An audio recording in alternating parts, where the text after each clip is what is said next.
Hi there, and I've got an interesting kind of discussion point, and I'm going to have to get through some hot buttons to get there, but we will see how we do.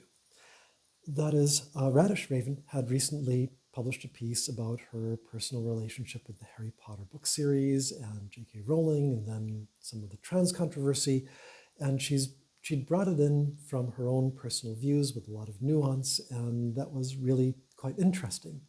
Unfortunately, this is a hot button knee jerk issue for a lot of people. So that nuance was lost on those who came across that content and jumped in order to score cheap political points, which was not the point of her discussion at all. But be that as it may, that led me to thinking about to an interest in the difference between a good contextual argument or a good contextual discussion versus something that comes in from a poor context. And that's what I'd like to focus on. It's kind of abstract, I know, but we'll figure it out. That is, there are these kind of smaller issues that we as individuals believe in, and I call them smaller issues because it's things that benefit us individually or benefit our own individual worldviews based on our politics, economic background, cultural background, societal values, religious beliefs, and so forth. So we each come to our beliefs and then can have these differences in perspective, and there's an opportunity for us to sit down and hammer through our differences and maybe come to a common ground. That works when there are parties that come together in good faith. Unfortunately, especially nowadays with the increased divisiveness in areas like politics and culture war issues, as they call them, a lot of listening is simply turned off, which I'm not ascribing that to any particular group, but rather saying this is an individual issue, that people double, triple, and quadruple down on particular beliefs that they have. And then at that point, any listening becomes just not even, it's a non-starter. That means that at that point, there's no point in having a dialogue. There's no point in good rhetoric. There's no point in coming to an agreement when one side is willing to listen, but the other side is completely intransigent and is just shut down from even starting a discussion. So again, be that as it may, there are issues where there will be strong advocates on both sides and kind of a soft and squishy middle that may be swayed by the rhetoric of each side. And then you get all sorts of shenanigans that go on to try and sway people who don't have a strong opinion into having strong opinions. And we hope that people recognize some of these cheap shots and pay attention to the issues as they're presented to them. So that's kind of where we are at the individual level. And I see it as kind of a free-for-all, that you have your conservative views, your liberal views, this religion, that lack of religion, and it just is a matter of, can people come together and find common ground? And when that happens, it's interesting to have that discussion. Now comes the kind of the part that I think will be controversial, and feel free to weigh in if you have your own thoughts on this. To me, it seems that people who have accrued influence, whether that's social influence, economic influence, political influence, people who are in a position of power, basically, with that power comes a responsibility to elevate the discourse to things that help preserve kind of the society down to its foundations. And the more power that's been accrued, the more obligation there is to go down to the actual foundations. Sorry, came a bit strong to the actual, but the reason for that being that the true foundations of society start with Maslow's hierarchy of needs. That is, it doesn't matter if there's a parking ban overnight, if a significant amount of your population is starving. So there is kind of the starving child litmus test that I see here in terms of what is actually contextually important. It's like, is this issue relevant to ecologic degradation, climate change? Does it factor into the reduction of global fish stocks and the die-offs in the ocean? Does it do anything for microplastics and the problem of forever chemicals that are being absorbed into the system from the bottom up? Does it have anything to do with reducing crime, cybercrime, political corruption, economic collusion among business leaders?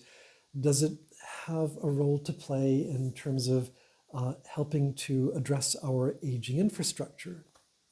Does it do anything for, sorry, I had like a little bit of a list here, but it's just, is it doing anything with increasing the public good is what it boils down to. And with the public good, meaning actual benefits to society that keep roofs over people's heads so that they're not living homeless or in their cars in these areas, that keep people potentially employed, have a feeling of self-worth, and give them access to food, sufficient food and clean water. These are kind of the societal basics, after which we can then start to be concerned about the additional shifts of these individual dialogues. So it seems to me those basics are the requirements of the wealthy and privileged and influential to call attention to or to try and serve in order to make sure that we don't collapse as a society.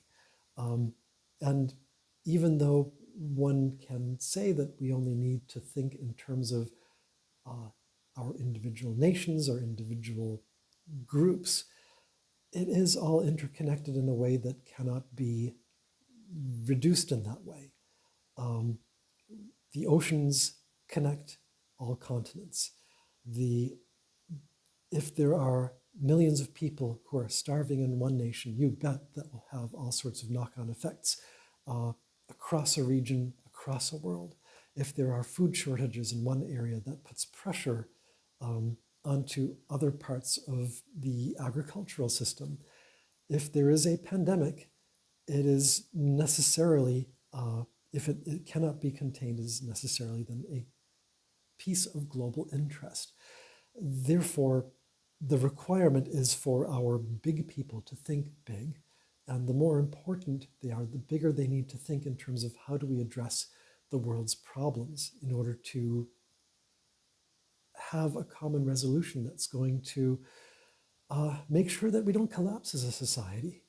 And this is where I believe that we have seen our people of wealth and privilege and power increasingly fall short.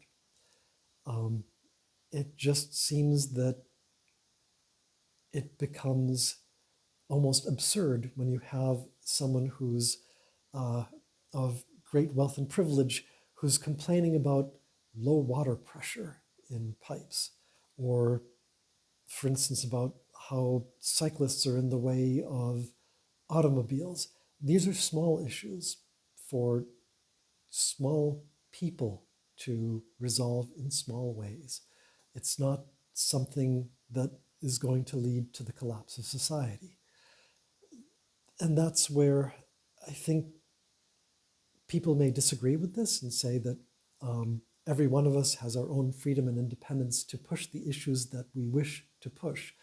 But I do believe that there is this greater societal obligation, that there is greater responsibility for those people who have garnered the most benefit of society in order to try and preserve what we currently have.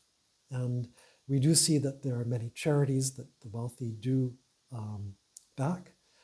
frequently because there are tax breaks rather than out of the individual largesse, but still that is a useful thing to society, at least even if it's a loophole and tax breaks and all of that nonsense, at least someone is still being helped by some of that money.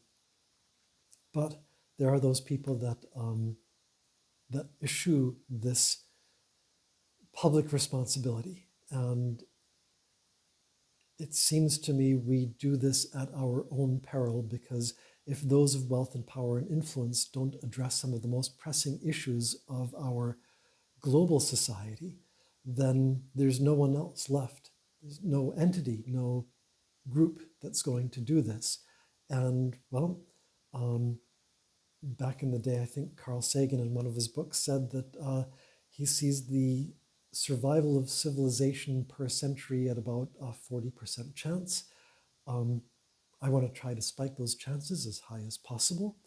And we do, in this interconnected world, need all of the help we can get in order to move people forward and keep the suffering of individuals